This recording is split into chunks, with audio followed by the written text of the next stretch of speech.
I mean, eating a basic bread roll for dinner because you want to save energy is probably lacking a little bit of imagination there.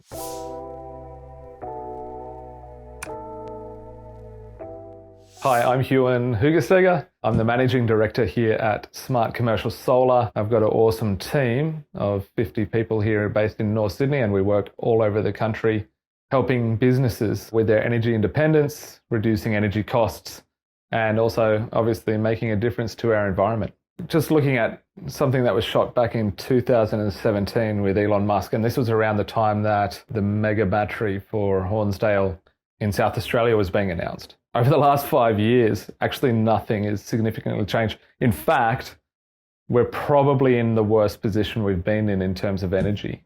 And so this 5-year-old clip, or 6-year-old clip, is as relevant now as ever. I guess the difference now is that we've got better technology to address it. For pensioners like Brian and Faye Willett, all this talk doesn't mean much. They still have to tailor their lives around the electricity bill. Yeah, it's funny when we talk about tailoring lives around energy bills. If you go back about 10 years, no one even thought about their energy bill. Energy costs were not really a daily consideration. It's amazing how much it's changed just in a 10-year period. I feel sorry for people like this. You live your life around trying to keep that power price down. Yeah, I'd never really thought of it like that, but yes, that'd be pretty right. What do you do? Through winter, we did not use the heater once.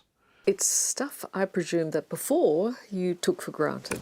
We've taken energy for granted for a long time. Australia's had coal-fired power now for over 100 years. Back in the 40s, 50s, 60s, there were, people who had a lot more meager lives in terms of energy consumption.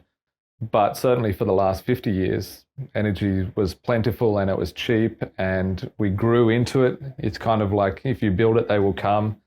And that's what Australia's done. And there's no reason that we should have stopped that. And what we're seeing now is the effect of what happens when it gets undone. More than ever, Australians are struggling to pay for their power.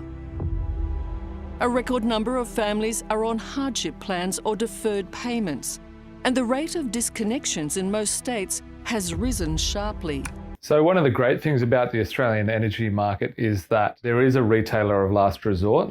It's basically an obligation that the government put on energy retailers to protect the most vulnerable people in society, the people who can't afford energy. And you can go into distress plans. And there is an obligation for these retailer of last resorts to continue to provide power. But if this is on the rise, it's probably a pretty big symptom of a lot of other factors, not just energy cost. Energy, food, and water are basically the three most important things.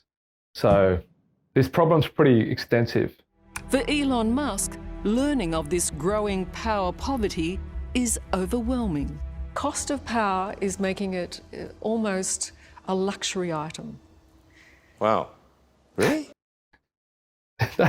That is the perfect response. Wow, really? In Australia, one of the richest countries in the world, with the most abundant resources, we should all be saying, wow, really?